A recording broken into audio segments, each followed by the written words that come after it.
आप दीपक भव में आप सबका हृदय से स्वागत है। नमो बुद्धाय। अपनी कल की बात को आगे बढ़ाते हुए अपनी जो मन की यात्रा थी उसको हम पूरा करेंगे। तो आप सबने जैसे कि आगे पिछली वीडियो में बताया ही था कि अपना रीढ़ की हड्डी सीधी करके सुखपूर्वक ध्यान मुद्रा में बैठ के आपको अपने मन की अंतर्दृष्टि से पूरे शरीर को देखना है। पहले बारी बारी से अपने शरीर के हर एक अंग स्थूल प्रक्रिया में ही देखना है, मतलब मोटा मोटा, जैसे कि मेरा ये शरीर में यहाँ पे कौन सी संवेदनाएं हो रही हैं या कैसी तरंगे हो रही हैं, इस तरीके से कि हाँ, जहाँ जहाँ आप मन ले जाएंगे वहाँ पे आपको कैसी कैसी अनुभूति हो रही है, इस बात का आप सजगता से ध्यान देंगे। क्योंकि जब आप पूरे तरीके से सजग होंगे तभी आपको वो अनुभूतियाँ महसूस होंगी। और जब तक आप पूरी तरीके से ध्यान मुद्रा में और पूरा मन आप खींच के अपने शरीर को नहीं देखेंगे तब तक आपको बड़ी से बड़ी भी अनुभूति का शायद आभास न हो।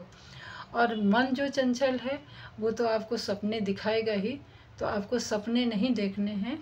उस समय अनित्य है या अनिच्च है कहते जाएंगे।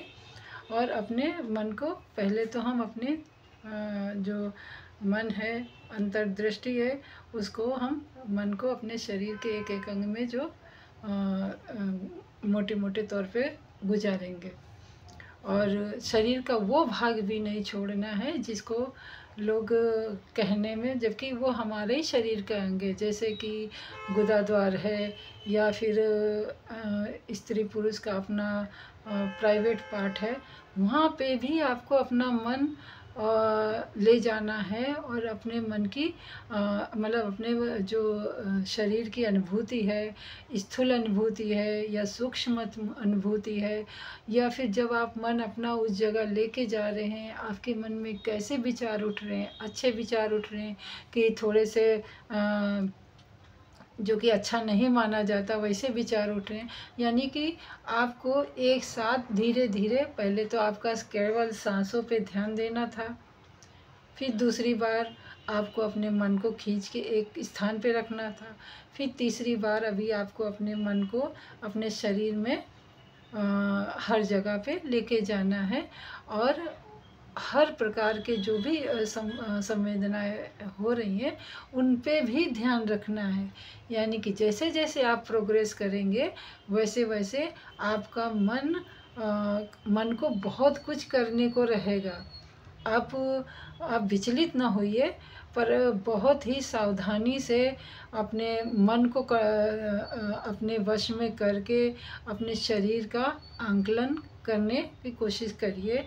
और जो भी संवेदना हुई है, जैसे स्थूल है या सूक्ष्म है, उनको आप अनिच्च है और ये थोड़ी ही देर के लिए है।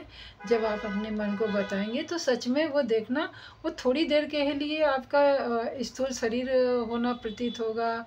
हवा में तैरता हुआ शरीर, उसको सूक्ष्म संवेदना बोलेंगे। जब आपको ऐसा लगेगा कि हमारा शरीर तो हमें महसूस ही नहीं हो रहा, उसको उस समय बोलेंगे कि बहुत सूक्ष्म अवस्था है। और जब आपको पैर भारी हो गया और बहुत सारी चींटियाँ जैसी रेंगती हुई, उसको स्थूल संवेदना बोलेंगे। यहाँ पे मैं आपको इसके विषय में, स्थूल और सूक्ष्म के विषय में तो सभी जानते होंगे, पर संवेदना स्थूल कैसी होती है, जो कि भारीपन होना और शरीर में चींटियों का काटना जैसा, और जगह जगह पे खुजली होना और मतलब अजीब सी बेचैनी होना, इन सबको आप स्थूल में लाएंगे। और जैसे कि अपना मन बिल्कुल हल्का हो गया, मतलब फिर अपना जो शरीर का भार है आपको महसूस ही नहीं हो रहा है, वो सूक्ष्म संवेदनाएं होंगी। और मन एकदम से एकाएक करके इधर उधर भटक गया, वो भी सूक्ष्म संवेदना में आएगा।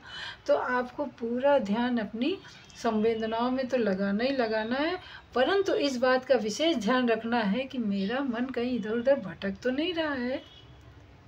तो मिलते हैं अगली वीडियो में, और नमो बुद्धाय।